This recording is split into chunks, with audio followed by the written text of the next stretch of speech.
Chapter number 5, Major Domains of the Earth. Earth is the only planet that supports the life, and there are three domains of the Earth: lithosphere, atmosphere, and hydrosphere. Lithosphere. It comprises the rocks of the earth crust and the thin layer of the soil. Two main divisions of the earth's surface: continent, ocean basins. अर्थ का जो ऊपर वाला हिस्सा है उसे earth crust कहते हैं। अर्थ का इंटीरियर पार्ट जिसमें हम लोग रहते हैं, लाइफ एग्जिस्ट करते हैं, वो लिथोस्फीयर कहलाता है। और अर्थ सरफेस के टू मेन डिविजन्स हैं: continent and ocean basins. Continents, land mass separated by water bodies. There are 7 major continents: Asia, Europe, Africa, North America, South America, Australia, Antarctica. Asia, largest continent. It covers about 1/3 of the total land area of the earth. The Tropic of Cancer passes through this continent. The combined landmass of Europe and Asia is called the Eurasia. Asia सबसे largest continent है। ये पूरे land mass का 1/3 part है। Tropic of cancer Asia से होकर ही गुजरती है। यूरोप और एशिया के बीच एक नेचुरल बॉर्डर है। यहाँ पे वेस्ट में एक यूराल माउंटेन रेंज है जो एशिया और यूरोप को अलग करती है। यूरोप और एशिया का जो कंबाइंड पार्ट है उसे यूरेशिया कहते हैं। Europe Europe is much smaller than Asia. The continent lies to the west of Asia.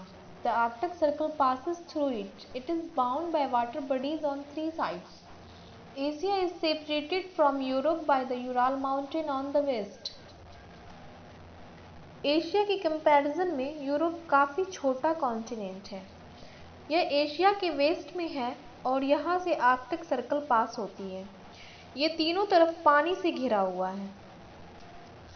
Africa. Africa is the second largest continent after Asia.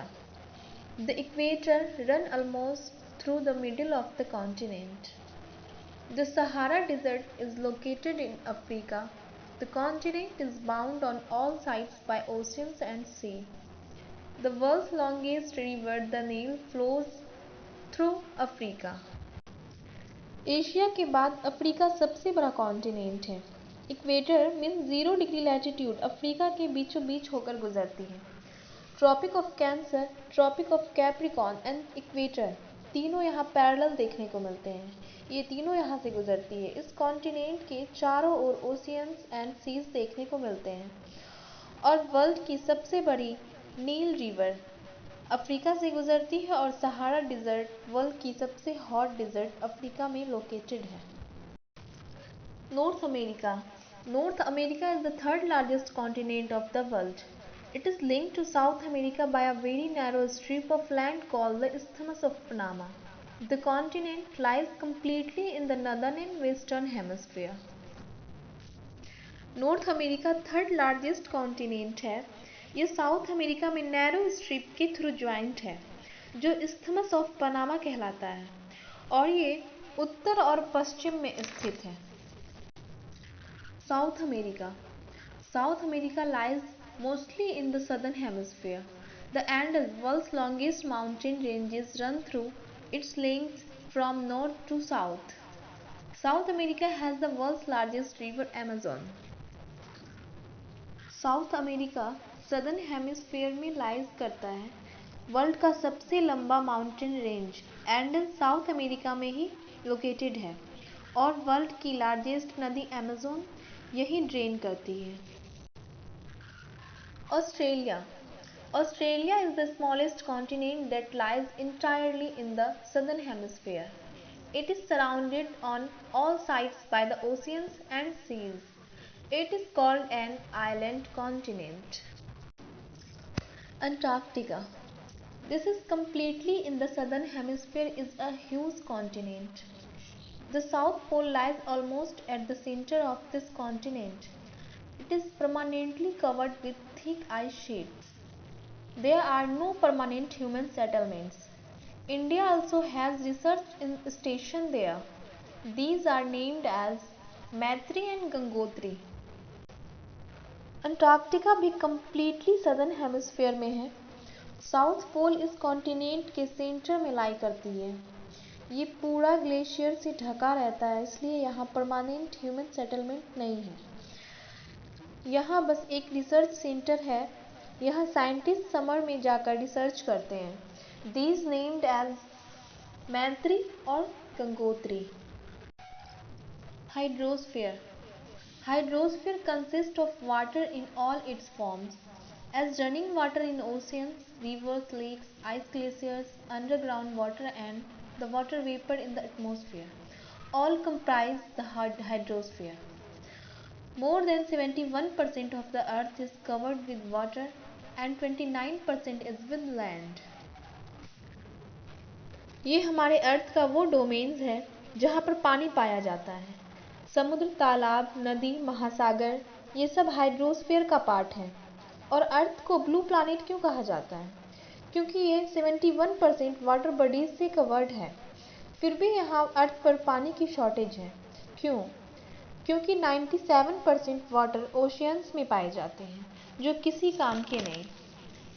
उसके बाद जो पानी बचा हुआ है उसका भी large portion ice sheets and glaciers में है, जो पहाड़ों पर मिलते हैं। Now water for use.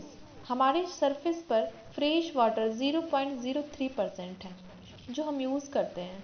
इसलिए कहते हैं save water save life. Atmosphere. The atmosphere of the earth is the layer of gases surrounding the planet earth that is retained by earth gravity. The atmosphere protects life on earth by absorbing ultraviolet solar radiation. There is 99% clean and dry air, 78% nitrogen, 21% oxygen and other gases 1%. There are 5 layers of atmosphere: troposphere, stratosphere, mesosphere, thermosphere, exosphere. हमारा अर्थ गैसों के layer से surrounded है। जहाँ हम रहते हैं, सांस लेते हैं, लाइफ तभी पॉसिबल है अर्थ पर जब हमें ऑक्सीजन मिलेगी। और ऑक्सीजन हमें कहाँ से मिलेगी? एटमॉस्फेयर से। तो अर्थ के चारों ओर जो गैसों का लेयर है वो पार्ट एटमॉस्फेयर कहलाता है। इसी लेयर की वजह से हमें सन के हार्मफुल रेज से प्रोटेक्शन मिलती है। ऑल लाइफ सपोर्टिंग गैस हमें एटमॉस्फेयर पर मिलती है। और composition, temperature and other properties के बेस पर एटमॉस्फेयर को 5 लेयर्स में डिवाइड किया गया है। Troposphere. These layers starting from Earth's surface are called the troposphere, and then stratosphere, mesosphere, thermosphere and exosphere. Atmosphere में 99% क्लीन एंड ड्राई एयर है। इसमें nitrogen 71%, oxygen 21% and other gases 1% हैं। Biosphere, the domains of life. The biosphere is the narrow zone of contact between the land, water and air. Earth पे 3 main major domains हैं, जिसकी वजह से यहाँ life exist की जाती है: लिथोस्फीयर, एटमॉस्फेयर, हाइड्रोस्फीयर। और तीनों कंपोनेंट्स का आपस में इंटरेक्शन बायोस्फीयर कहलाता है।